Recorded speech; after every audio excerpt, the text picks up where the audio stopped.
to Smoko with the Farm Institute. I'm here with Mick Keogh, who is our Executive Director. I've got 2 questions for Mick, and then Richard Heath, who is our General Manager, has been over in Western Australia this week, and he's got 2 questions for the movers and shakers of Australian agriculture. So, Mick, what excites you most about Australian agriculture?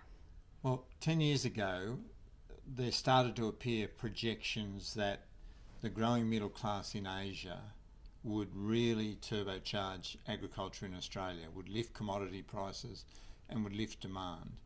And I suppose all of us have that natural cynicism about long-term projections, and yet here we are 10 years later and we're seeing the reality of it. We're seeing an extended run of higher commodity prices, and that has luckily coincided with some good seasons. And so we are really starting to see some real value and economic wealth being generated by the agriculture sector. Who would have believed we would be at $60 billion a year of output 10 years ago?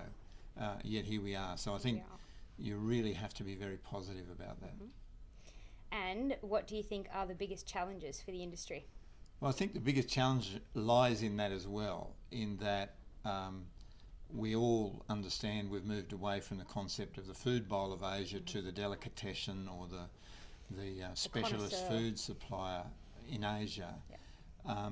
But that requires a big change in thinking, away from what used to be referred to as commodity thinking to supply chain and value chain thinking, and the integration of supply chain. So it means the exporters, the processors and the farmers have to work together in integrated supply chains to generate that value and to make sure that the product meets that high quality and high value standard that Asia demands, not just produce any commodity and it'll sell. So governments, institutions, regulatory frameworks and farmers themselves all have to reorient the way they think to make sure we generate the real value that potential creates. Certainly.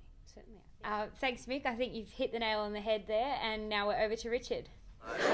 Kelly Manton-Pearce, 2012 scholar from Western Australia. What excites me about the future of Australian agriculture would be that we have incredible access to high-value export markets into the future. We have an amazing ability to produce that clean, green, ethical food that the world wants. And what do I think that the biggest challenges are to the to the Australian industry into the future? It would have to revolve around integrating our data to get the best predictive analytics, the best business intelligence that we need to drive our future profitability in businesses. Huge opportunity to push our businesses forward. Jerome, Critch, Plant Farm Marketing and Nuffield Fellow. And what excites you most about Australian agriculture? Farmers give it a go. They will give anything a go, and they get behind each other. That's awesome. And what's the biggest challenge? Nuffield WA. Biggest challenge, probably slowing them up, keeping them focused a little bit. And industry good functions. A little plug there, getting the industry to come together. Okay, I'm Nick Gillet. I'm a farmer in Bencoven, Western Australia, and we're predominantly cropping. We've got about 10,000 hectares under crop. So what excites you about Australian agriculture? The biggest thing that excites me about agriculture year in, year out is just the future, where we're going to be in the next 10 years. It's just looking forward to autonomous machinery and also just the chance to recreate another season. So you're always looking forward to the future, I think, is the big thing. And biggest challenge?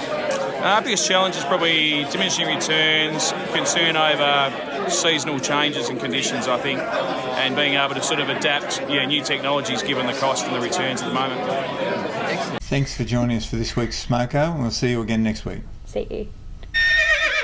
My eyes just was like, oh, because I'm worried I'm going to get it wrong. I get distracted.